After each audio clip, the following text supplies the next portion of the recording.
we are at the third verse. Okay, so verse 1, Song of Songs, which is Solomon's. We discussed that. What is a Song of Songs? It's either a song that includes many songs, or it's the most general song. We discussed that.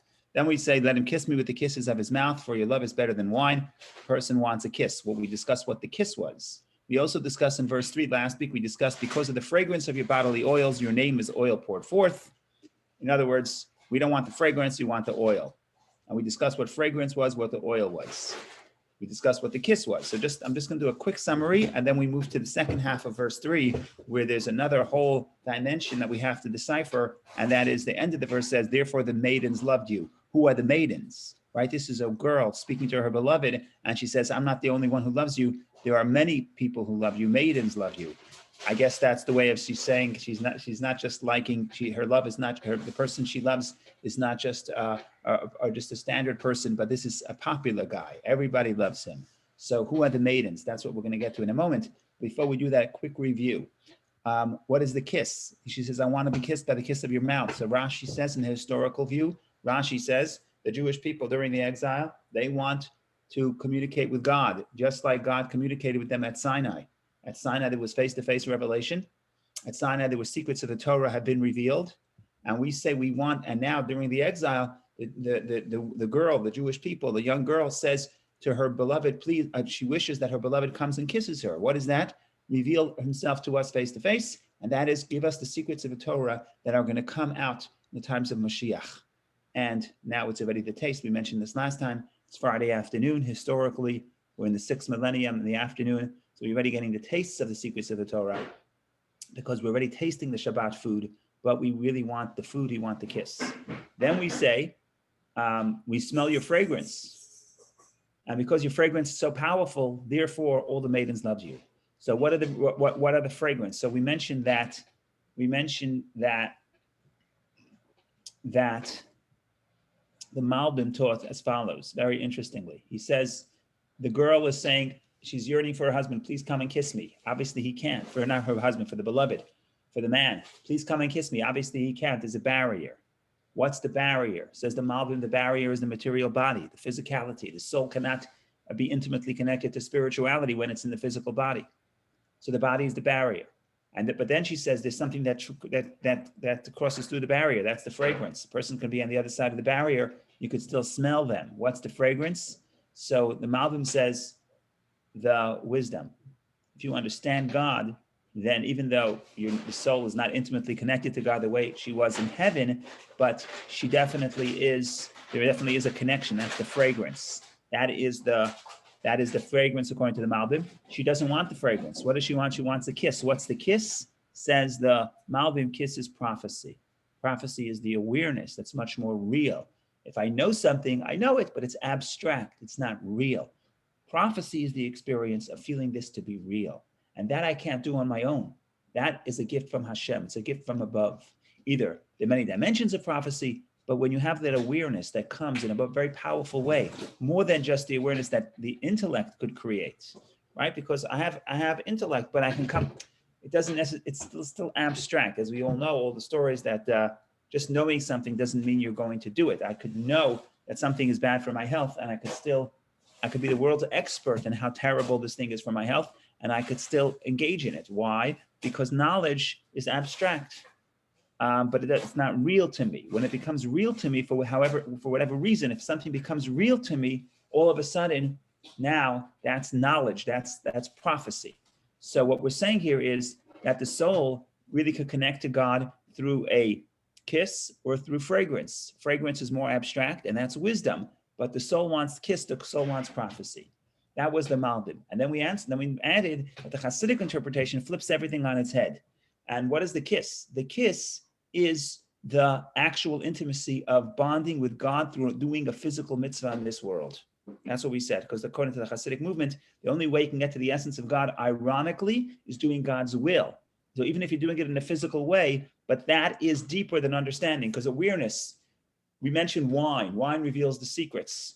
So yeah, you can have awareness of the secrets of God. You can have prophecy like the soul has in heaven. That's wonderful, but that's not a kiss. And that's what we say in verse 2. Let him kiss me with the kisses of my mouth, for your love is better than wine. What is wine from the Hasidic perspective? What is wine? Wine is the knowledge. Wine is the experience of feeling close and connected to God, either through knowledge or through prophecy. What is the kiss? What is the actual bonding? Where does the intimacy happen? According to the Hasidic movement, that happens specifically in this world.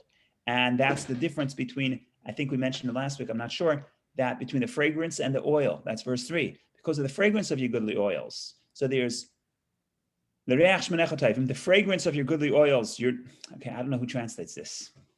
In the Hebrew, it's much neater. There's two clauses. The fragrance of your oil is good. Oil will be poured out is your name. What does that mean? There's the fragrance and there's the actual oil. Fragrance is the spiritual connection to God. The actual oil is doing the mitzvah. That's basically a summary of what we said last week and the last 2 weeks. Last week, I think. So far, so good. If there's no objections, we continue. Can you just say that last part you said about verse 3 again? So from the Hasidic perspective, actually, even before the Hasidic perspective, let's do the Medrash. Let's do this slowly. Let's see if Rashi says something here. 1 second. Rashi say, unfortunately, they don't have Rashi in Hebrew, right? Read Rashi in English is a pain. Your name is up before the name of this. Oil. Nah, that's not what I'm looking for now. We'll come back to Rashi in a minute. I'll start with the Medrash because the Chabad philosophy takes a lot from the Medrash on this point. Hide. Okay. The Reach Shmanecha Tovim, says the verse, because of the fragrance of your oils is good. That's what it means. The Reach Shmanecha Tovim, to the fragrance of your oil is good. Your name is oil poured forth. So we have two things. We have the fragrance of the oil and we have the oil. What does that mean? So the Chabad interpretation is that the fragrance of the oil, fragrance is more abstract. Fragrance is pleasure. Fragrance, we mentioned that yesterday about the Ketoret, about the incense. So fragrance represents spiritual connection to God. Oil is you have the tangible oil, that's the actual mitzvah. And we're saying, even though fragrance is good, but if you really want the essence, you have to get the oil being poured forth. When the oil is poured forth, you have something real, something tangible in your hand. That's the Chabad philosophy. The Chabad interpretation is based on the Medrash. The Medrash says as follows, that because of the fragrance of your goodly oils, says the Medrash, all the mitzvot that the patriarchs did before the Torah was given, their fragrance. However, we have the oil poured forth. That's what the Medrash says. What does the Medrash mean? So the Medrash, according to the Chabad philosophy, means as follows. The Medrash is saying that before the Torah was given, Abraham, Isaac, and Jacob, even when they did a mitzvah, it was primarily a spiritual experience. And the mitzvah was just a way to inspire the spiritual feeling. So their mitzvah did not actually transform the material world. For example, if I take a tefillin, I take a mezuzah. What's a mezuzah? You take the hide of an animal, you write a portion on the Torah on the hide, and you hang it on your door. After the giving of the Torah, that hide becomes holy. And you're not allowed to desecrate it. You have to bury it if it becomes invalid. And now what happens was through the mitzvah, and every mitzvah has this in some way or the other, a physical material becomes holy. That's what the mitzvah is.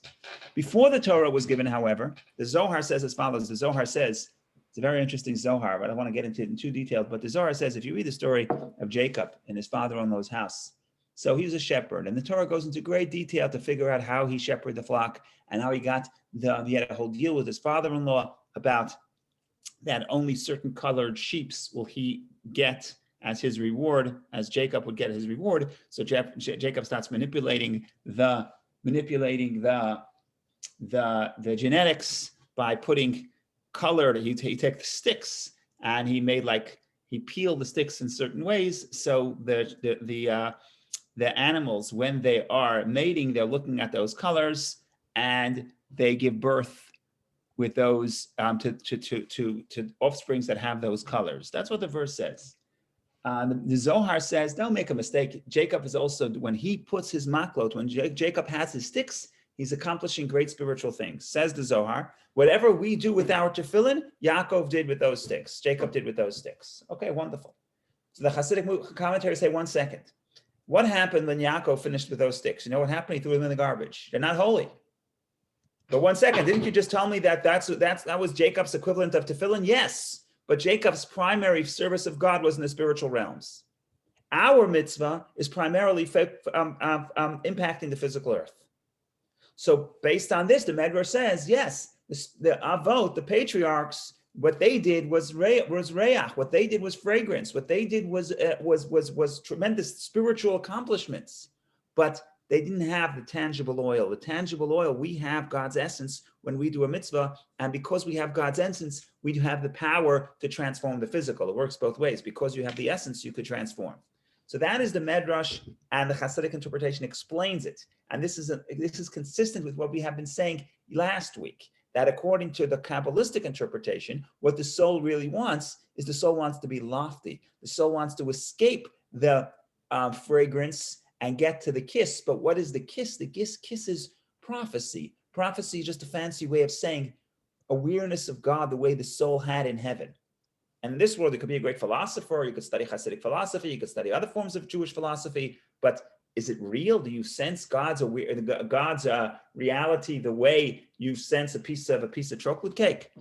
The Hasidim would say like this, the Hasidim would say, we sit in this world and we think, and we say, is there, I'm sorry, let me say a different way. Let me say a different story. In the beginning of the Hasidic movement, there was a lot of opposition to the Hasidic movement.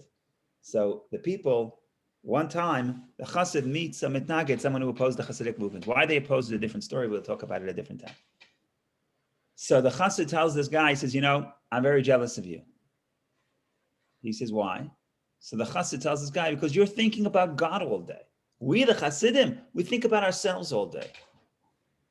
Now, the person who was anti-Hasidic was very impressed, very happy, because here he has justification. He always knew the Hasidim are bad, but now he finds out that the Hasidim are thinking about themselves all day, and only those opposed Hasidim are thinking about God all day. This was too good to be true. And here he has an admission from a Hasid himself.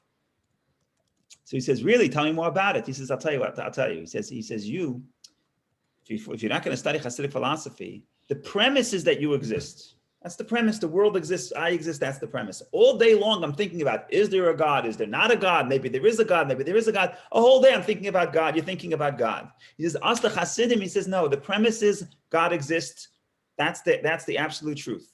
All day we were thinking about, if God exists, how do we exist? Where do we come into the picture? So we're thinking about ourselves all day because the premise is that God exists. So that's just a cute story. But the point here is that we're sitting in this world thinking about spirituality as an abstract entity.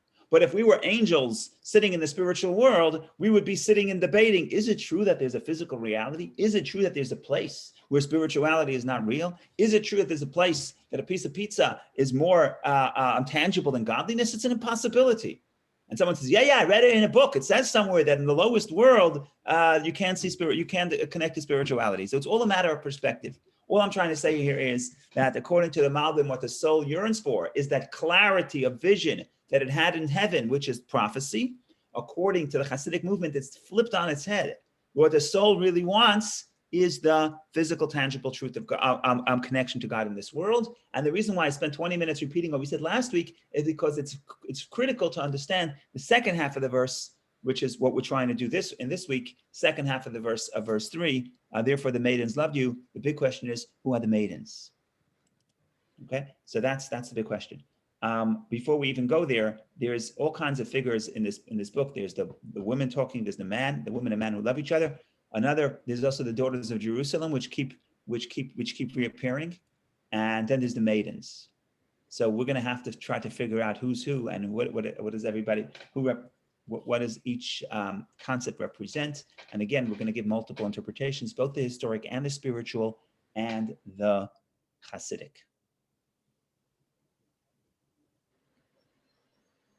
Okay, so far so good.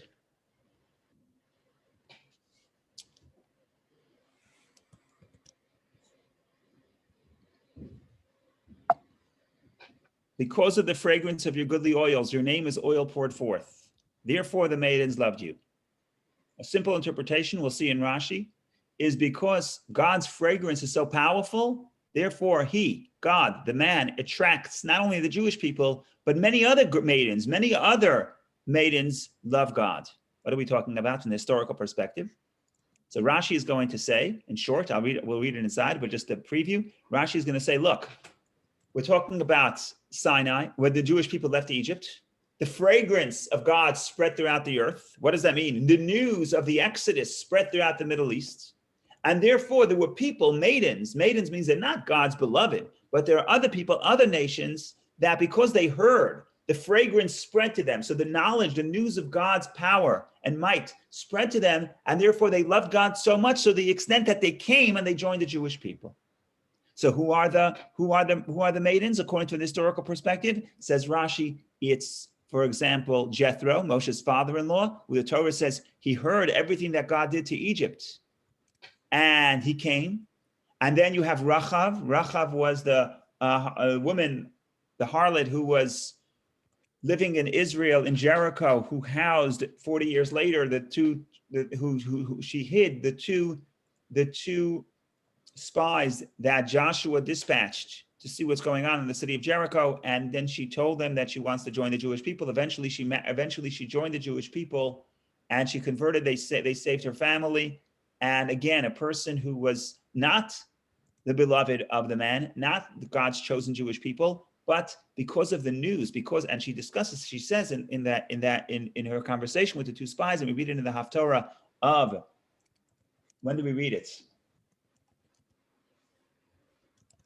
I forget when. Oh, we read it after of Shlach. We read it after of Shlach. So there she says, we heard, because we heard how God dried the waters of the Red Sea, etc. So the news spread throughout, and to the extent that Alamot, the maidens, loved you, meaning you got good PR, and a lot of people came to join the Jewish people. That's the historical perspective, as Rashi says. Here we go. So Rashi starts. What's the metaphor of fragrance and oil? A good name is referred to by the expression of good oil. Remember, according to this interpretation, the oil and the fragrance is synonymous, because that's how they created fragrance. The perfume was good oil. So according to Rashi, the Medrash divides the two, says there's fragrance and there's oil, and the Hasidic movement follows that interpretation. But according to Rashi, the oil and the fragrance are synonymous. So what's a good name? It's like good fragrance. Why? You're sitting in the room, someone comes into the room and there's a good fragrance. In other words, the fragrance is the thing that announces that somebody is coming. And a good name that spreads is like a fragrance that spreads.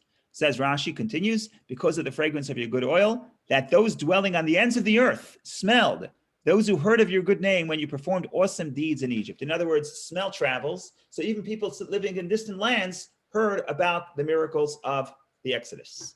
Your name is oil poured forth. Your name is thus called. It is said about you that you are oil that is constantly being poured forth, so that your fragrant scent wafts forth to a distance.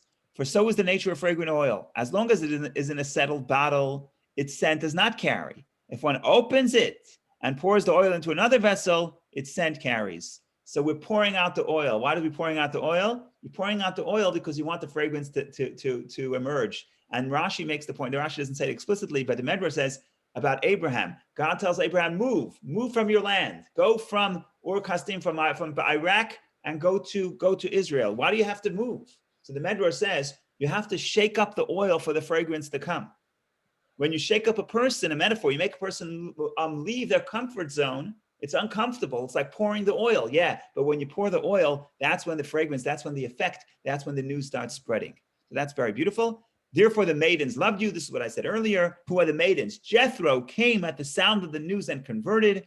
Also, Rachav the harlot said, Joshua chapter 2, for we have heard how the Lord dried up, etc., and thereby the Lord your God, he is the God in heaven, etc.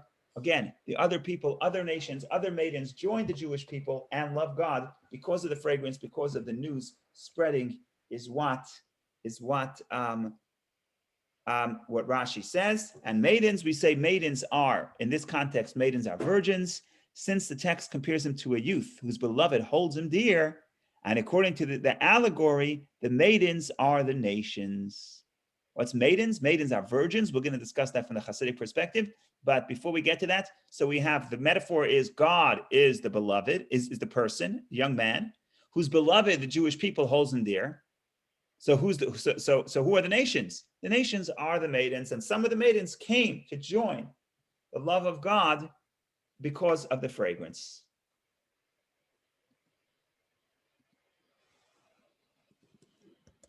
Okay, that's the easy part.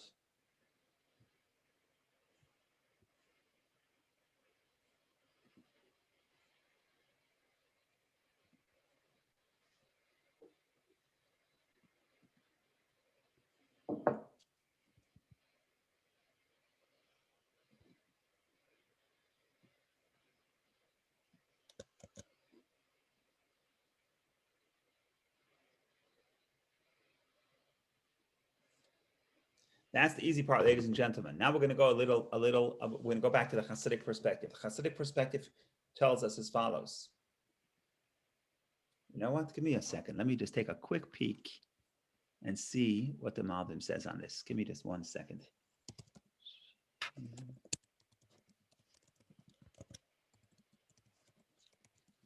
That's what happens when I'm at Donuts for Dads instead of reading the commentaries.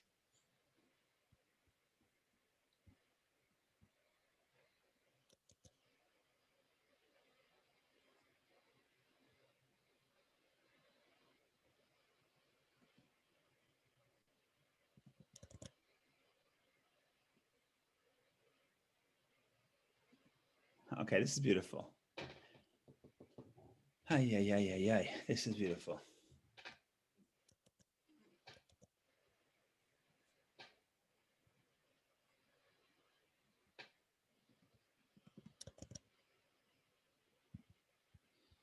Okay, this is sweet. Last week we're continuing the same two people are going to say same two philosophies are going to continue in this verse.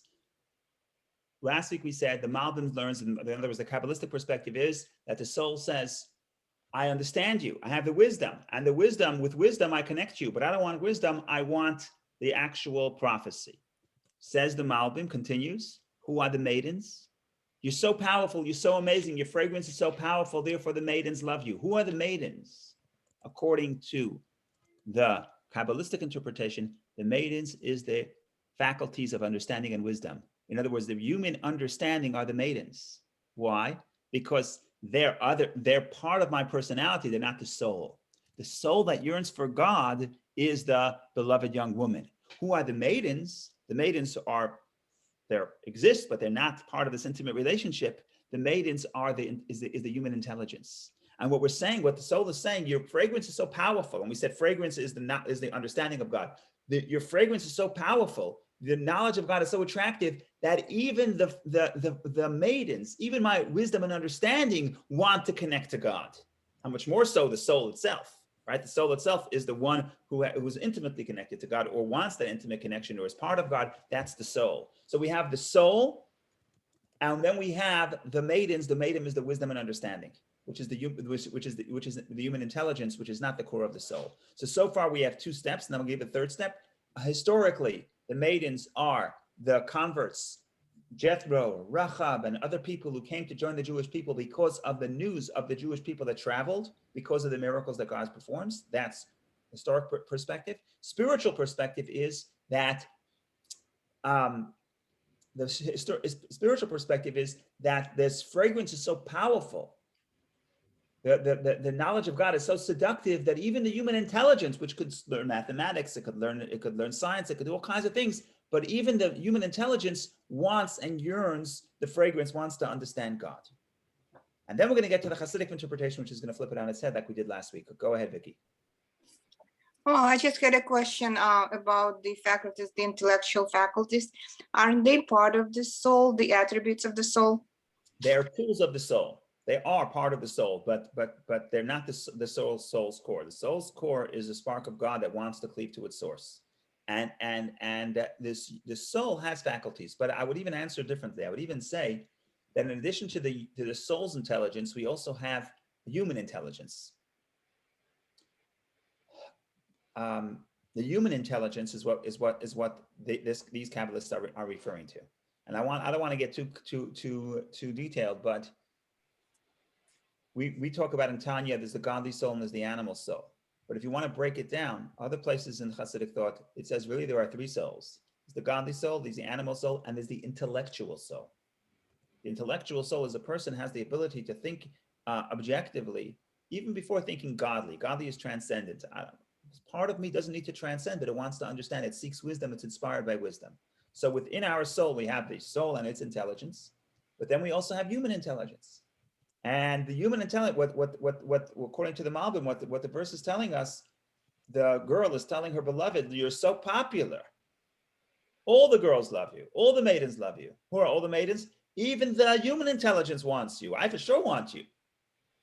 So that's the way the Kabbalists read it. Thank you very much. Thank you.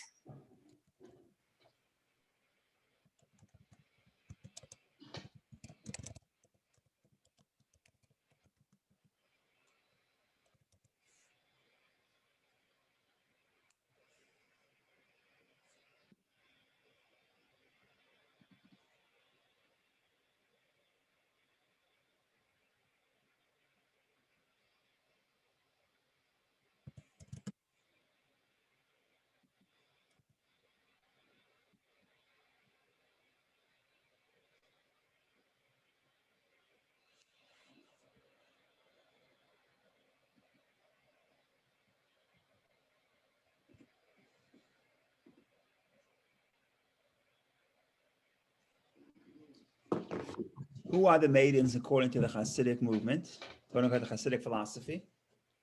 This is a little unexpected unless you're paying attention to last week. According to the Hasidic interpretation, this is funny. The maidens are the souls who are in heaven before they descend into this earth. And the girl, the woman who has an intimate connection, she is in this world. That's the soul yearning to God in this world. And what are we saying? We keep saying that from the Hasidic perspective, when you're in heaven, you can have a spiritual connection to God. You can understand God, but there's no intimacy. There's no intimate bond, which only happens through the mitzvah. So if that's the case, the soul in heaven is a maiden. And Rashi says maiden is a virgin. A virgin would mean they didn't have the intimate union with God yet. And what we're saying here is that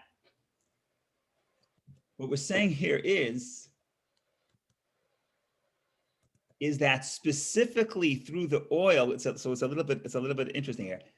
Specifically through the oil, and we said the oil is the actual tangible mitzvah, not the fragrance, not the scent. That's the spiritual perspective. But the actual oil is the tangible mitzvah that creates that the maidens, the soul who was in heaven, when the soul in heaven comes down into this world, now even the maiden loves God in a much more powerful way than it experienced in heaven.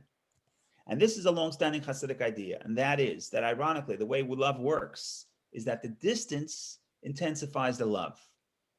I love you so much, but if I see you every day and I see you all the time, and there's corona, so now I see you 24 hours a day, so it's one form of love, but it's not a love of longing. The idea of love of longing, you need distance. That's just the way it is. You need distance, and that's why there are all kinds of ideas within Judaism, like going to the mikvah, which would say that there has to be a distance to create the reunion in a higher level. And that distance is the soul coming down into heaven. So when the maiden was in heaven, so she was very close to God, but the love was a different form of love. It wasn't an intense love of yearning. But when the soul comes down to this world, and now it gets the actual oil, now what happens is even the alamot, even the maiden, now gets a much higher form of intensity of love of God, specifically because of the distance. That's the Hasidic idea of this verse. So going back to the Malbim for a moment, the Malbim is saying that we're standing down, the woman is standing in this world and yearning to God and saying, God, I want to go back up. I want to understand you. I want to feel a feeling of intimacy. I want to feel a feeling of prophecy. So I want to go back up. And you know what? You're so attractive that even my physical intelligence, even my intelligence wants to escape the physical and connect to you and feel oneness with God. That's how attractive you are, God. That's how attractive you are. That's how handsome you are. All the girls are talking about you. Okay, fine. But now the Hasidic movement is switching to the opposite. We're saying that I want you, so I yearn, the soul yearns for God. But where does it get to the essence of God? Where does it get to the intimacy? Specifically in this world. And that's why in this world, the soul says, I am your, he says specifically in this world, we have the oil.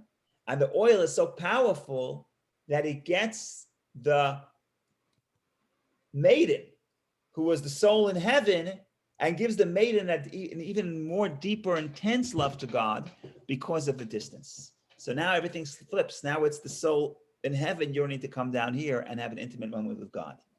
So that is, in some ways, we're sort of continuing the theme of last week. And that's fine because it's the same verse or the same group of verses. Next week, we get a new angle. However, I want to say that I was thinking about this last week. I see Amy is here. And I'm thinking that we are advancing the ball because last week, the way it was set up, we're saying the Kabbalists are saying the soul yearns for spirituality, and the Chabad philosophy says that, yeah, that's wine. That's very enjoyable, but it's enjoyable. That soul in heaven has wine. It has the pleasure of union with God, but it doesn't have the essence. And in this world, you have the essence, but you may not have the wine. You may not have the pleasure. You may not have the awareness of what the mitzvah means. So the way I learned it, the way it was last week when we just started verse 2, it sounds like that's basically a trade-off. In heaven, you understand what's taking place. You understand, you recognize, and you appreciate the value of a connection to God, but you only have a little ray of that connection. You only have a fragrance. Down here, ironically, you have the essence, but you can't appreciate it. That is the division of last week, and that's the story of our life. There's a famous mission on the ethics of the fathers, which is very interesting. If I had more time, we would dissect it. It says, one moment of pleasure and bliss in the world to come is more valuable than all of this world. But one moment of a good deed in this world is more valuable than all the world to come. So if you're following, it's a contradiction. Because you say one moment in the next world is better than all life in this world, and one moment in this world is better than all the life of the next world. So which one is it? So the answer is, if you're looking for bliss and pleasure, one moment in the next world is better than all the pleasures of this world. Because in this world, we don't have pleasure. Even if you have physical pleasure, you ate a donut, that's wonderful, but it's not real pleasure. And the bond with God, you don't sense the pleasure. I did a mitzvah, I don't feel that pleasure. However, in truth, if you want the intimacy with God, one moment, one mitzvah in this world is better than all the pleasure in the world to come, because there you have pleasure, but you don't have the essence. Okay, so that was the sort of the division we say last week. But then last week, I'm sitting on Friday trying to think of what's going on over here, and I say that this week, this idea actually is even further, because what the Alter Rebbe adds in the second half of the verse, therefore the maidens loved you, what we're saying is that when the soul descends and gets the oil, there's a certain form of love which is actually much more intense than the love that it could have had in heaven. So by the end, because the love of longing, the distance creates the longing, and that creates the love. So by the time you finish verse 3, you have not only the essence of God, but you also have a deep desire to connect to God. And you're actually adding, the soul reaches a higher level of love than it could possibly achieve through being in heaven when it was a maiden. Because when it was a maiden, it was always close to God. It didn't have the longing and the yearning, the lovesick that we discussed last week. This week we add that when it comes down here, number one, it has the essence. Number two, the soul gets a much more intense love to God, which comes, ironically, through the distance. So what I'm trying to say is, we repeated the same thing as last week in a different form, in a different metaphor. We said, well, the maiden is the soul in heaven, and the soul in heaven wants to come down here to get to the oil, to get to the essence, which is essentially what we said last week. But this week we're adding and saying, not only do we have the essence in this world, but even if you're talking about love, talking about emotion, there's an emotion of a bond with God that the soul can get only in this world, that it cannot get in the world to come. And that will be continued upon, that theme will be continued upon next week when we get to verse 4. And verse 4 preview is verse 4, preview according to the Medrash and according to the Hasidic interpretation as well, refers to, is related to the period that we are in now between Sfirat to Omer, between the counting of the Omer and Passover. So we're going to dissect verse 4 next week in the light of the historic events and from the Hasidic interpretation. And what I like about verse 4 is that both the Hasidic interpretation and the historic interpretation are basically, they come together and they merge, so to speak. So that's for next week. Thank you all for joining. I hope this is interesting. For me, it's a lot of fun. So I appreciate everybody participating. Comments, questions, please share. Otherwise, have a wonderful, wonderful Shabbos. And we should see each other in good health. And the main thing is we should get the fragrance, have the awareness of God. We should get the kiss, the Torah revealed. We should have the distance. The distance should create the yearning. And the bottom line is we should sing the song to God and realize that our soul is constantly singing. All we have to do is listen in and tune in to the song of the soul. Shabbat Shalom. Shabbat Shalom. Thank you. Shabbat shalom. Shabbat shalom, Rabbi. Thank you. Thank you. Rabbi, is there a time that I could talk to you a little bit about kashrut? Yes. Rabbi.